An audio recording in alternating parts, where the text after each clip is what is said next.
নমস্কার, দেখছেন রিপাবলিক বাংলা। বাংলার আনাচে কানাচের সমস্ত গুরুত্বপূর্ণ খবর নিয়ে শুরু করছি আজকের জেলা সদর। আমি সৃজিতা রয়েছি আপনাদের সঙ্গে।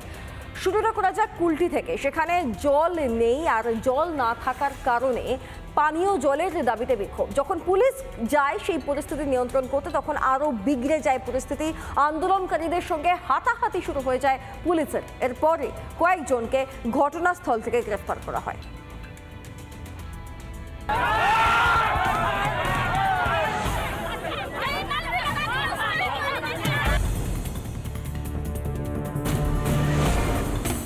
পুলিশের সঙ্গে এলাকাবাসীর তুমুল কথা কাটাকাটি, বচসা থেকেই দুপক্ষের মধ্যে হাতাহাতি।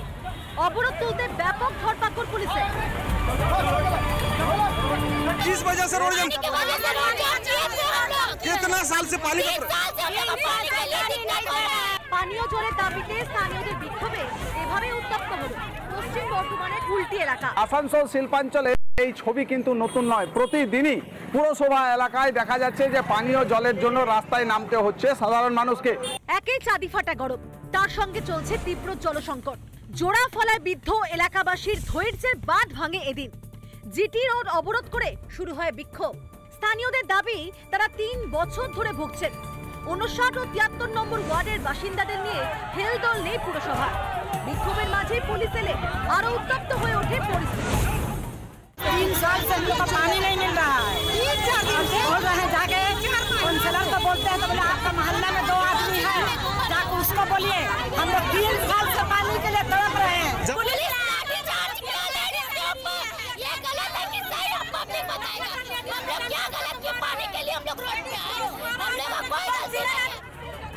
আসানসোল শিল্পাঞ্চলে জলকষ্ট নতুন নয়, কিন্তু কেন বছরের পর বছর ধরে দেখা যাবে একই ছবি? কেন স্থায়ী সমাধানে ব্যর্থ পুরসভা? সদিচ্ছার অভাবের জন্যই কি ভুগছেন শহরবাসী? কুলটি থেকে ব্রজ ব্যানার্জি রিপোর্ট, রিপাবলিক বাংলা। রাজ্যের 2 জায়গায় 2টি ভয়াবহ দুর্ঘটনা।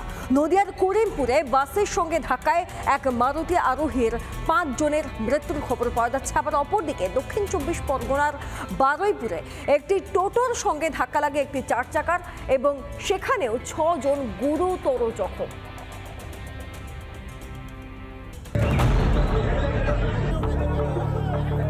ভয়াবহ পথ দুর্ঘটনা নদিয়ার করিমপুরে। 7 সকালে রক্তে ভাসল কাঁঠালিয়া। কলকাতা থেকে করিমপুরগামী একটি বাস সজোরে ধাক্কা মারে মারুতি গাড়িকে। ঘটনাস্থলে মৃত্যু হয় 5 জনের।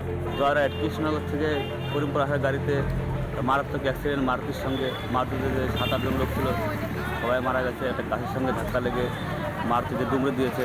চাপা পড়ে আছে মারুতি। পুলিশ ও দমকল ঘটনাস্থলে গিয়ে মৃতদেহ উদ্ধার করে। জখম বেশ কয়েকজন। আহতদের উদ্ধার করে নাজিরপুর হাসপাতালে নিয়ে যাওয়া হয়। মারুতি গাড়িদের যে 5 জন ছিল, 5 জনের স্পট ডেড। জলঙ্গি মুর্শিদাবাদ। জলঙ্গির এরা আদিবাসীরা ডাক্তার দেখাতে যাচ্ছিল কলকাতায়। অন্যদিকে বারুইপুরের চাঁদখালিতে পথ দুর্ঘটনায় গুরুতর জখম হয়েছেন 6 জন।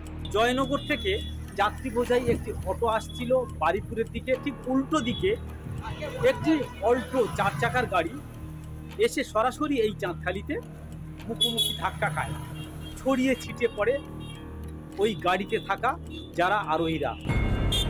দুর্ঘটনার পর 2 গাড়ির যাত্রীরা এদিক ওদিক ছড়িয়ে ছিটিয়ে পড়েন। স্থানীয় ও পুলিশ প্রশাসনের তৎপরতায় তাদের উদ্ধার করে হাসপাতালে নিয়ে যাওয়া হয়। অ্যাক্সিডেন্ট হয়েছে, আমি পুরো গড়িয়ে পানিতে পড়ে গেছি। ও কিসে অ্যাক্সিডেন্টটা কিসে হয়েছে? মারুতি আর 7টার সময় ডায়ালিসিস আমার সন্দেহ করে। তো অটোতে 6 জন থাকে। তো হঠাৎ দেখছি এখানে একটা অ্যাক্সিডেন্ট হয়েছে। আমার বাড়িতে অন্য লোক ফোন করে বলে যে এই পরিস্থিতি, উনি তো কথা বলতে পারছে না। তো হসপিটালে গিয়ে দেখলাম যে 2 জনের ব্যক্তি হয়তো 2টো পা বাদ চলে গেল। এরকম পরিস্থিতি, পুরো ভেঙে গেছে। তবে কি কারণে দুর্ঘটনা তা এখনো স্পষ্ট নয়। তদন্তে নেমেছে পুলিশ। রিপাবলিক বাংলা। এদিকে সোমবার বিকেলে কয়েক ঘন্টা ঝড় বৃষ্টিতে তছনছ হয়ে গিয়েছে গোটা এলাকা। উত্তর 24 পরগনার শনিকপুর বলে একটি গ্রামে, সেখানে গাছ উপড়ে গিয়েছে বিদ্যুতের খুঁটি। কার্যতই সর্বস্ব হারিয়ে মাথায় হাত স্থানীয়দের।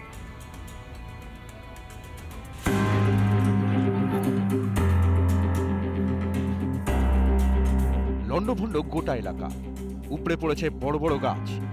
ঘর বাড়ি দোকানপাট গ্যারেজ সর্বস্ব যেন মাটির সঙ্গে ছিঁড়ে চ্যাপ্টা। ব্যাপক ক্ষতি চাষের ফসলে। সোমবার বিকেলে প্রচন্ড ঝড় বৃষ্টিতে যেন ওলটপালট হয়ে গিয়েছে উত্তর 24 পরগনার গোপালনগর বৈরামপুর গ্রাম পঞ্চায়েতের সনকপুর। খুব ক্ষতি হয়ে গেছে, ঘর ভেঙে গেছে, বাইক ফাইক সব ভেঙে গেছে। হ্যাঁ, গ্যারেজ ছিল, বাইকের গ্যারেজ, এটা ভেঙে গেছে, চাপা পড়ে ভেঙে গেছে পুরো। প্রাচীন বটগাছ ভেঙে চাপা পড়ে যায় গোটা একটা পরিবার। এলাকাবাসীদের প্রচেষ্টায় কোনো রকমে প্রাণে বাঁচেন তারা। 3:30 4টে নাগাদ প্রথমে বৃষ্টি ছিল, তার প্রচন্ড পরিমাণে ঝড় ছিল। ঝড়ে ধরে আমরা সবাই মিলে আমরা ঘরে ছিলাম, বাচ্চা কাচ্চা সবাই মিলে আমরা ওখানে চাপা পড়েছিলাম। মাথা ফাথা ফেটে গেছে, পাটটা কেটে গেছে, সবকিছু সবকিছু ভেঙে গেছে, বাড়ি মুদিখানা দোকান। বৃষ্টি আগে, তারপরে ঝড়, তারপরে দেখলাম এই গাছ ভেঙে পড়েছে, ওরা সব ঘরের ভিতরে চাপা পড়েছিল। তারপরে সবাই মিলে টেনে বের করেছি, বাচ্চা কাচ্চা সবাই ছিল। প্রচুর গাছ ভেঙেছে, বাড়ি ভেঙেছে। শুরু হয়েছে গাছ সরানোর কাজ। এলাকা পরিদর্শন করেন স্থানীয় পঞ্চায়েত সদস্য। ক্ষয়ক্ষতি হয়েছে সেটাও আমি বনগাঁ এডিওতেও পাঠিয়েছি এবং বিডিওকেও পাঠিয়ে দিয়েছি যে অতি সত্বর যাতে এই ক্ষতিগ্রস্ত পরিবারগুলো সরকারিভাবে বা কিছু শুকনো খাবার তাদেরকে দেওয়া যায় তার ব্যবস্থা করবার জন্য পঞ্চায়েতের পক্ষ থেকে জানানো হয়েছে। কখন সরকারি সাহায্য মেলে সেদিকেই তাকিয়ে ক্ষতিগ্রস্তরা। রিপাবলিক বাংলা। একই নদীতে বারবার বাঁধ ভেঙে বিপর্যয়। ফেব্রুয়ারি মাসে হয়েছে, তারপর আবার মে মাসে। আত্রাই নদীর বাঁধ ভেঙে বিপর্যয় হচ্ছে। এলাকাবাসীর অভিযোগ যে দুর্নীতির কারণেই বারবার এই বিপত্তি তৈরি হচ্ছে। সুকান্ত মজুমদার এলাকা পরিদর্শনে যান এবং মহকুমা শাসক আশ্বাস দিয়েছেন বাঁধ নাকি সারিয়ে দেওয়া হবে।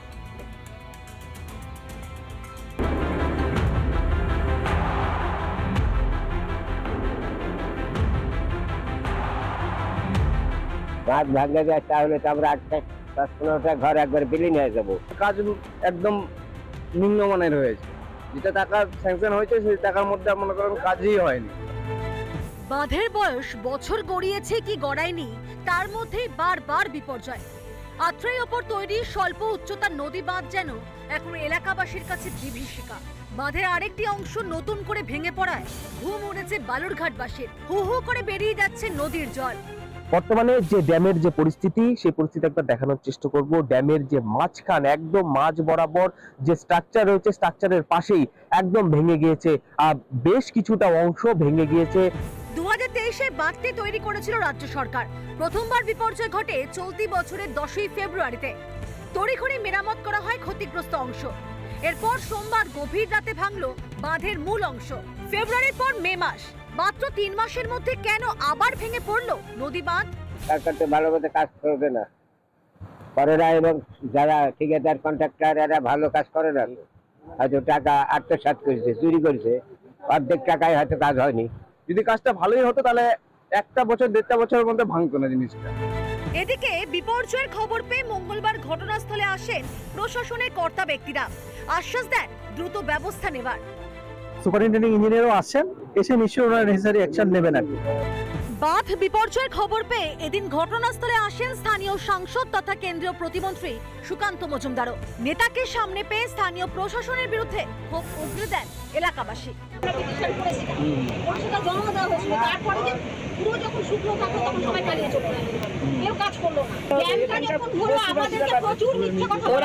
এই বাঁধ অবৈজ্ঞানিকভাবে তৈরি হয়েছিল এবং চরম দুর্নীতি, এবং তৃণমূল কংগ্রেস নেতারা এখান থেকে কাটমানি খেয়েছে। সুকান্তবাবু বা বিজেপির যে কাজ, সেই কাজটাই হচ্ছে সবসময় একটা রাজনৈতিক বিরোধিতা বা রাজনৈতিক কথা তাদেরকে বলা।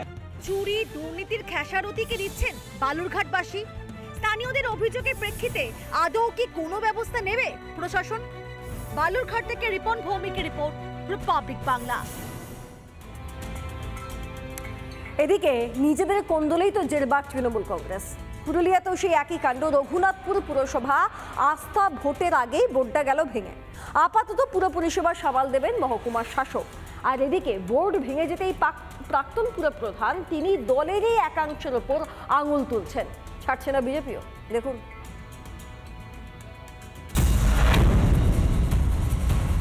রঘুনাথপুর মিউনিসিপ্যালিটির যে বোর্ড আছে ওটা ডিজলভ করা হয়ে গেছে, আর আমাকে একটু দায়িত্ব দেওয়া আছে কি এখানে একটু চার্জ নিতে হবে অ্যাজ অ্যান অ্যাডমিনিস্ট্রেটর হিসাবে।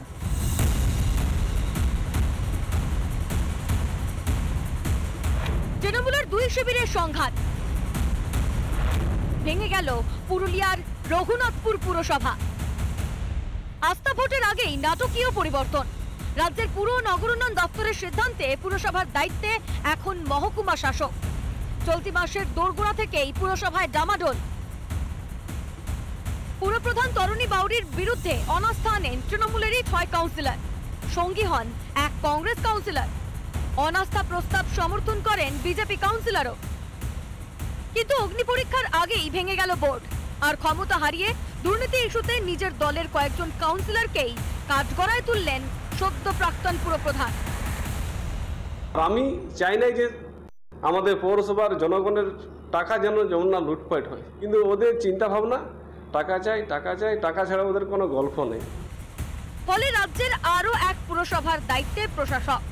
3 বছর যেতে না যেতেই অচলাবস্থা তৈরি হওয়ায় আক্রমণ শানিয়েছে বিজেপি। এমনিভাবে এসডিও সাহেব যেটা করেছেন সেটা আমাদের দিকে না জানিয়ে করেছেন। তৃণমূলের চুরির দায় আমরা কেন নেব?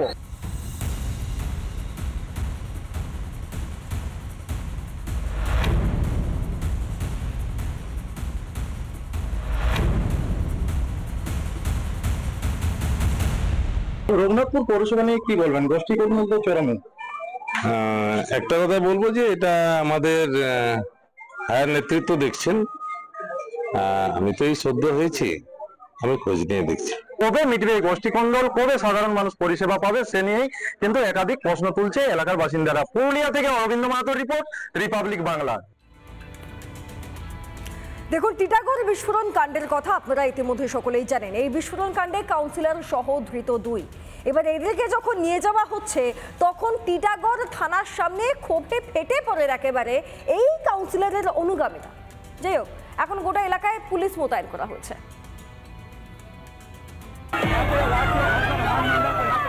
টিটাগড় থানার সামনে বিক্ষোভ কাউন্সিলর অনুগামীদের। ধৃতকে থানা থেকে বের করতেই ব্যাপক উত্তেজনা। ওঠে পরপর পুলিশের বিরুদ্ধে স্লোগান।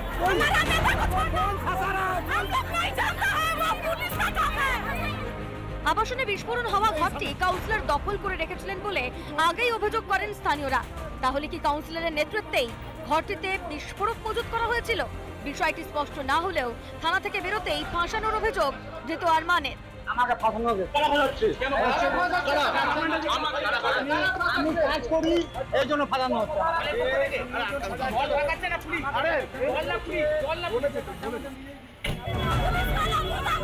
তবে আরমান অনুগামীদের ঠেকাতে টিটাগড় থানা, হাসপাতাল ও কোর্ট চত্বরে মোতায়েন বিশাল পুলিশ।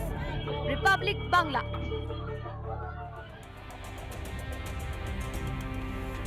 সোমবারে উত্তরবঙ্গে একটি পৌঁছেছেন মুখ্যমন্ত্রী মমতা বন্দ্যোপাধ্যায়, বাণিজ্য সম্মেলন করেছেন। কিন্তু তার এই সম্মেলন নিয়েই একাধিক প্রশ্ন উঠেছে। ঠিক কি ধরনের প্রশ্ন দেখুন। উত্তরবঙ্গে লগ্নি টানতে শিলিগুড়ির দীনবন্ধু মঞ্চে বাণিজ্য সম্মেলন করলেন মুখ্যমন্ত্রী। কিন্তু 24 ঘন্টা কাটতে না কাটতেই সেই সম্মেলন নিয়ে প্রশ্ন তুলে দিলেন স্থানীয় ব্যবসায়ীদের একাংশ। এটা কি কোনো বাণিজ্য সম্মেলন হয়েছে বলে মনে হয় আপনাদের? এটা তো আমার মনে হয় যে তৃণমূলের যে সদস্য যারা আছে বা যারা নেতা নেত্রী আছে তাদের গেট টুগেদার হয়েছে। শুধু এইবার নয়, অতীত বেশ কয়েকবার এমন সম্মেলন করেছেন মমতা বন্দ্যোপাধ্যায়। সেই প্রসঙ্গ উল্লেখ করে ব্যবসায়ীদের একাংশের দাবি, ঢাক ঢোল পেটানোয় সার, বদলায়নি উত্তরবঙ্গের বঞ্চনার ছবি। বারবার উত্তরবঙ্গবাসীকে এরকমই ললিপপ দেখানো হয়, আর এর বেশি কিছু হয় না, কারণ এটা সৎপুত্রের মতন তো। একই কথা বিরোধীদের মুখেও। বিজেপি বিধায়কের দাবি, আসার আগেই আষাঢ়ে গল্প রচনা করছেন মুখ্যমন্ত্রী। 2 বছর আগের ঘোষণার কোনো উচ্চবাচ্য করেননি এবার। মাছ ছাড়া মাছের ঝোল, আলু ছাড়া আলুর দম, শিল্পপতি ব্যবসায়ী ছাড়া বাণিজ্য সম্মেলন, এই হচ্ছে এই বাণিজ্য সম্মেলনের সারমর্ম। এই বিজনেস সামিটে আদৌ কি ব্যবসা এলো কিংবা কত টাকাই বা বিনিয়োগ হলো, সেই প্রশ্নের উত্তর কারোর কাছেই নেই। শিলিগুড়ি থেকে রণজিৎ বোস, রিপাবলিক বাংলা। উত্তর দিনাজপুরে গাইশাল স্টেশনে একটি প্যাসেঞ্জার ট্রেনে আগুন লেগে যায়। মূলত ট্রেনটির ইঞ্জিনে আগুন লেগে যায়। স্বাভাবিকভাবেই আতঙ্ক ছড়িয়ে পড়ে। গোটা পরিস্থিতি নিয়ন্ত্রণে আনার চেষ্টা করে দমকল বাহিনী। এবং তার পাশাপাশি আপনাদেরকে জানিয়ে রাখি, প্রাথমিক অনুমান শর্ট সার্কিট থেকে আগুন লাগে। ঘটনার জেরে 2 ঘন্টা বন্ধ ছিল মালদা শিলিগুড়ি রুটের ট্রেন চলাচল। তবে হতাহতের কোনো খবর নেই। এই ঘটনা উস্কে দিল 1999 সালের স্মৃতি। সেই বছরও 2রা অগস্ট এই স্টেশনেই দুর্ঘটনায় মারা যান 300 জন যাত্রী। আজকে এই ঘটনার পরে আমাদের প্রতিনিধি তুষার কি প্রতিবেদন তুলে ধরেছেন ওই এলাকা থেকে, দেখুন। উত্তর দিনাজপুর জেলার গাইশাল রেলওয়ে স্টেশন, এই গাইশাল রেল স্টেশনে 1999 সালের 2 আগস্ট বড় একটি দুর্ঘটনা ঘটে, কয়েক হাজার মানুষেরও প্রাণ যায়। আর আজ এই স্টেশনে আবারও একটি লোকাল প্যাসেঞ্জার ট্রেন, যেটি Siliguri junction to Malda Court যায় প্রতিনিয়ত। সেই ট্রেনের কিন্তু যে পেছনের একটি অংশে কিন্তু আগুন লাগে এবং আগুন লাগার পরে কিন্তু পুরো একদমই কিন্তু শেষ হয়ে যায়। দমকল বিভিন্ন ইঞ্জিনরা কিন্তু এখানে এসেছে, রেলওয়ের যারা বিভিন্ন আধিকারিকরা তারা এসেছে, তারা প্রত্যেকেই কিন্তু করেছে। রীতিমতো এখনও কিন্তু এখানে আতঙ্কে থাকছে মানুষদের, কারণ এই প্যাসেঞ্জার ট্রেন বিভিন্ন স্টেশনে দাঁড়ায় বিভিন্ন সময়, তারপরই কিন্তু সেখান থেকে প্যাসেঞ্জাররা মালদা থেকে শিলিগুড়ি রীতিমতো তাদেরকে কিন্তু প্রতিনিয়ত নিয়ে যায়। আজ এই ট্রেনে কিন্তু আগুন লাগার পরেই কিন্তু মানুষ এখনও পর্যন্ত আতঙ্ক রয়েছে। বিভিন্ন জায়গা থেকে মানুষ এখন জমা হতে শুরু করেছে এবং রেলওয়ের যারা আধিকারিক তারা আসতে শুরু করেছে। তবে এখনও রেলওয়ে সূত্রে কিন্তু খবর যে কী করে আগুন লাগলো তার কিন্তু সদুত্তর কিন্তু এখনও নেই। তবে তদন্ত করে দেখা হবে আগুন কী করে লাগলো, এই প্রশ্নটাই কিন্তু করছে এখানকার আধিকারিক থেকে জনসাধারণ। উত্তর দিনাজপুর থেকে তুষার বিশ্বাস, রিপাবলিক বাংলা। একটু একটু করে এগিয়ে আসছে নদী, গিলে ফেলছে বিঘার পর বিঘা চাষের জমি। কলি নদীর করাল গ্রাসে ফালাকাটা ব্লকের বিস্তীর্ণ এলাকা, কিন্তু প্রশাসনের কোনো হেলদোল নেই, এমনটাই অভিযোগ করছেন স্থানীয়রা।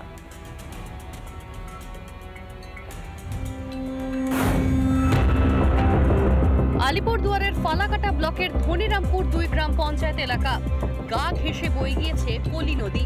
এর ভাঙনে ব্যাপকভাবে ক্ষতিগ্রস্ত স্থানীয়রা। বিঘার পর বিঘা চাষের জমি গ্রাস করেছে নদী। ইতিমধ্যে 2টি গ্রাম 2টি পাড়া কিন্তু নদীর গর্ভে চলে গিয়েছে, তারা চলে এসেছে অন্য জায়গায়।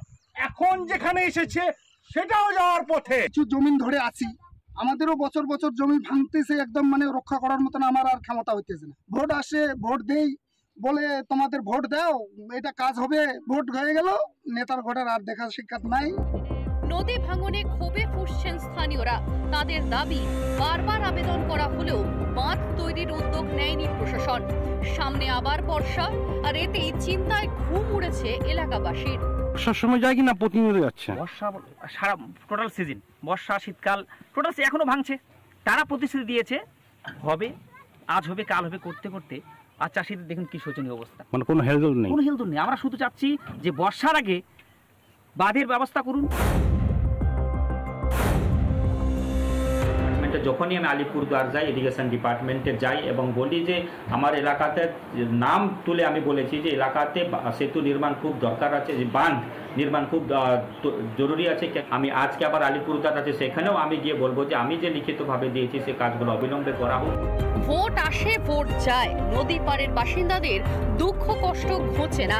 কবে ঘুম ভাঙবে প্রশাসনের? আলিপুরদুয়ার থেকে সুদীপ চ্যাটার্জি, রিপাবলিক বাংলা।